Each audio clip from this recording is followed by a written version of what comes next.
Hello बच्चों, आपने comment कर करके धुआं कर दिया है कि सर फिजिक्स ने तबाही मचाई, मैथ्स का पेपर कैसा आएगा।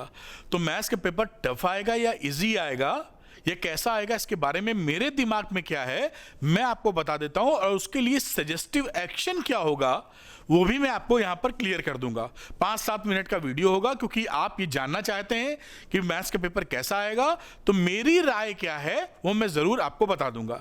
सबसे पहली बात कि इस बार का जो फिजिक्स का पेपर आया है वो फिजिक्स का पेपर थोड़ा सा, मैं ये नहीं बोलना चाह रहा हूं टफ आया, आपकी भाषा में तो टफ बोलते हैं, थोड़ा सा लीक से हटके आ गया। इस तरह का पेपर ये फिजिक्स का जो पेपर था वो फिजिक्स का आता नहीं था। उससे पहले आप ध्यान दीजिए, जो केमिस्ट्री का पेपर आया था वो काफी इजी था। केमिस्ट्री के पेपर में सब बच्चों ने बोला बहुत बढ़िया किया, बहुत बढ़िया किया, लेकिन सीबीएसई हमेशा पता नहीं क्यों एक्सपेरिमेंटल मोड में रहती है, और आपके साथ मतलब बच्चों के साथ क्या नया नया हर साल आप देखेंगे हमेशा चेंज होता रहता है और शांति नहीं है, मतलब कोई ट्रेंड ही नहीं समझ में आता है। तो ये एक्सपेरिमेंट एक बार और दाग दिया, और फिजिक्स का पेपर जो एक्सपेक्टेड लाइंस पर था वो नहीं आया। जब वो पूरी तरीके से उसका रंग रूप बदल जाता है तो मामला टेढ़ा हो जाता है। अच्छा, ये बात आप ये सोच सकते हैं कि sir as a teacher, Arvind sir teacher होते हुए ये बोल रहे हैं कि पेपर टफ आया या पेपर वैसा नहीं आया, तो मैं अपनी बात नहीं कर रहा हूं, मैं अपनी कोई राय नहीं बनाता हूं, आपकी राय पर ही बेस्ड मेरी राय होती है। जो बच्चा सोच रहा है, जो बच्चे को तकलीफ है वही तकलीफ है, मेरे कहने से कुछ नहीं होता। वो कैसे मुझे पता चला, मैंने क्या किया था मैं यहां दिखाता हूं। देखिए थंबनेल तो आप ऑलरेडी देख ही चुके हैं कि फिजिक्स ने तबाही मचाई, मैथ्स टफ आएगा। ये टफ आएगा कि नहीं आएगा, क्वेश्चन मार्क है। तो यहां पर देखिए मैंने एक आपसे पोल कराया था बेटा एग्जामिनेशन फिजिक्स वाले दिन, और वहां पर ये फिजिक्स का पेपर कैसा आया था, ये यहां पर ये था क्वेश्चन, 4 days एगो दिख रहा है, और इस पे करीब करीब 94,000 वोट्स पड़े हैं।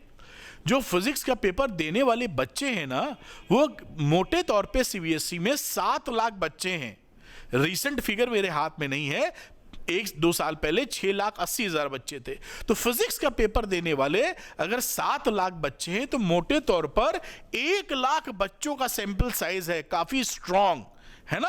और वो क्या बोल रहे हैं, देखिए वेरी टफ की श्रेणी में 78% है, और ये टफ वाला भी उसमें जोड़ दे अगर हम लोग, तो 78 में 11 जोड़ दोगे तो मोटे तौर पर अप्रोक्सीमेटली 90% निकल आता है। यानी 90% बच्चों का ये मानना था कि पेपर टफ था। तो भाई क्लियर हो गया फिजिक्स का पेपर टफ था, क्योंकि 10 में से 9 बच्चा मान रहा है। अच्छा, एक पोल मैंने और कराया था कि जो सेट्स थे, मेरे मन में आया कि ऐसा तो नहीं कि कोई एक सेट डिफिकल्ट आ गया है जिसको लेके लड़के तबाही चिल्ला रहे हैं, बाकी सेट 2 इजी हो, सेट 1 इजी हो, सेट 3, क्योंकि सेट तो बहुत हैं वैसे, है ना। तो बेसिकली 3 सेट की मैंने बात की थी। उस सेट में देखिए यहां पर वोट किसे आप सहमत हैं, अपने पेपर का सेट देखकर टिक करिए, और ये 1,11,000 की वोटिंग है। यानी 7 लाख टोटल में से 1 लाख से ऊपर 1,10,000 का सैंपल साइज है, रोबस्ट सैंपल साइज है। अब इस सैंपल साइज में देखिए कोई भी, सेट 1 के 3 ऑप्शन थे, इजी टफ करके, सेट 1 का टफ वाला 29% देखिए सेट 1, सेट 2 के 2 ऑप्शन से टफ वाला 26%, और सेट 3 का छठा ऑप्शन नहीं था, क्योंकि यूट्यूब में जो ऑप्शन बनाते हैं 5 से ऊपर की परमिशन नहीं दे रहा था, 5 ही ऑप्शन दे पाते मैक्सिमम, इसलिए इजी नहीं था। टफ वाला भी देखिए 38 है। यानी आप देखिए इजी वाले कितने कम हैं और टफ वालों की भरमार है। यानी एक तरीके से बोले कि हर सेट टफ निकल गया।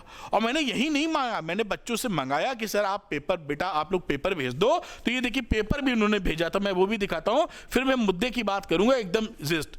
ये देखिए ये 3 पेपर, ये सेट नंबर 1 है, यहाँ पर बच्चे का एक रोल नंबर दिख रहा है, तो मैं छुपाना चाहूँगा, वो मैंने हटाया था, इसमें हटाया नहीं है। तो ये यहाँ पर मैं, अरे तो इसको मैं कहाँ से हटाऊँ, मैं थोड़ा सा इसको लीप पोत देता हूँ। मैं नहीं चाहता कि इसमें आपको कुछ बच्चे का रोल नंबर दिखाई पड़े। कहाँ से लिखते हैं इसमें, यहाँ से ड्रॉ है, और ये मैं यहाँ पर ऐसे ऐसे कर देता हूँ, तो ये आप बच्चे का रोल नंबर लिखा था तो वो ना दिखे, तो ये आपको दिखाई पड़ गया, ये पेपर आपको दिखाई पड़ रहा है। ये सेट क्या है, 5511, ये आप ही लोगों ने, बच्चों ने भेजा था, और यहाँ पर आप देखेंगे तो ये सेट आपको दिखाई पड़ रहा है।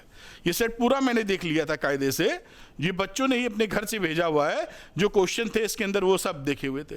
तो ये आप देखेंगे तो यहाँ क्वेश्चन की स्थिति ये थी। सेट 2 की बात करें तो 5512 ये सेट भी मैंने देखा, और इस सेट की भी स्थिति वैसे ही थी जैसे आप बता रहे थे। सेट नंबर 3 की बातचीत की तो सेट नंबर 3 देखिए ऐसे बातचीत यहाँ पर आके फिर फंस गया।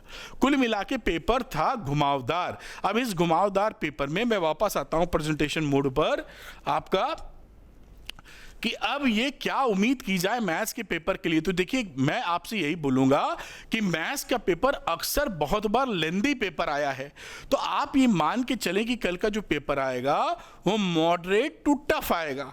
ऐसा मानसिक स्थिति अपनी बना लें कि जो पेपर आने वाला है वो थोड़ा लेंदी होगा, मॉडरेट टू टफ की रेंज में होगा। इजी सोच के ना चलें, वरना वहां झटका लगेगा तो हाथ पांव फूल जाएंगे। अब अगर ये मॉडरेट या टफ आने की संभावना है तो आपको करना क्या चाहिए, किन बातों का ख्याल रखना चाहिए, मैं जल्दी से 1 मिनट में बताता हूं। कि अगर मॉडरेट टू टफ पेपर आता है तो आप पहली बात जब क्वेश्चन स्टार्ट करना शुरू कीजिए और कोई क्वेश्चन फंस जाए तो उसको टिक करके वहीं पर अटकना नहीं है, आगे बढ़ जाइएगा। ऐसा ना हो कि लड़ाई लड़ने लगी। और शुरुआत का 1 क्वेश्चन 2 क्वेश्चन 3 क्वेश्चन अगर नहीं आ रहा है तो ये नहीं सोच लेना है कि मेरा पूरा पेपर ही नहीं आ रहा है।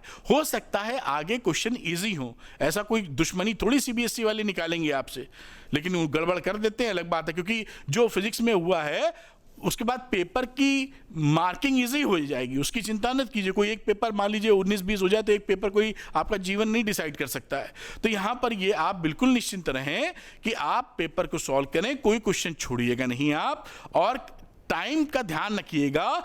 कई बार लेंदी पेपर आता है मैथ्स का, वो आपको दिक्कत दे सकता है। मैं यहाँ पे कुछ टॉपिक्स सजेस्ट करता हूँ, फिर आपसे बात कर लूंगा। इजी एंड स्कोरिंग टॉपिक्स क्या हो सकते हैं जो आपको ध्यान रख सकते हैं। सबसे पहली बात, रिमेंबर और फॉर्मूला घोट डालिए, कुछ भी मत देखिए, अंट शंट बंट और फॉर्मूला घंट घंट सब आप रट मारिए फॉर्मूला भगवान का नाम लेके, है ना। उसके बाद कुछ टॉपिक्स मैंने लिखे हैं जो काफी इजी पढ़ते हैं, जो तेजी से रिवाइज करके आप नंबर ला सकते हैं। ये इनवर्स ट्रिग्नोमेट्रिक फंक्शन के साथ इक्विवेलेंस रिलेशन आप पकड़ लीजिए। उसके बाद सेकंड टॉपिक की बात कीजिए तो मैट्रिसेस एंड डिटरमिनेंट्स, ये चैप्टर दोनों बहुत इजी हैं, और दोनों का अगर आप जोड़ें तो सीबीएसई के अनाउंसमेंट के हिसाब से 10 नंबर यहीं से मिलेंगे आपको। एलजेब्रा बोलते हैं ये लोग। उसके बाद बातचीत की जाए तो एलपीपी लीनियर प्रोग्रामिंग प्रॉब्लम, ये 5 नंबर की आ जाएगी। तो ये कहानी आपकी बनी। वेक्टर्स भी काफ़ी आसान पड़ता है, तो वेक्टर्स को भी साथ में कर लीजिए। ये काफ़ी इजी टॉपिक्स हैं जो बहुत आराम से करके हाई स्कोरिंग कर सकते हैं। कुछ बोनस टॉपिक्स और बता देता हूँ जो बच्चे अगर ये कर पाए हों। Order and degree of differential equation, ये निकालना 1-1 नंबर में काफ़ी पूछा जाता है, आप इसको जरूर तैयार कर लीजिएगा। 15 मिनट का टॉपिक है ये। और उसके बाद कुछ इंपॉर्टेंट टॉपिक बोनस के तौर पर लीनियर डिफरेंशियल इक्वेशन, ये काफी पूछी जाती, तैयारी रखिए। उसके बाद shortest distance between squared lines, ये बहुत पूछा जाता है, इसको मत छोड़िएगा। और बेस थ्योरम, ये मैंने कुछ टॉपिक्स बताए जो किसी हालत में आपको छोड़ने नहीं है। And all the best. आप चिंता मत करिए, पेपर थोड़ा सा मॉडरेट टू टफ आने की संभावना है, यही दिमाग लगा के जाइए। लेंदी पेपर होने के पूरे चांस है, तो ध्यान रखिएगा समय का, जिससे आप समय पर कंप्लीट कर सकें। और लौट के आइए तो अरविंद एकेडमी चैनल पे कमेंट करके बताइए पेपर कैसा गया। Thank you very much, wish you all the best.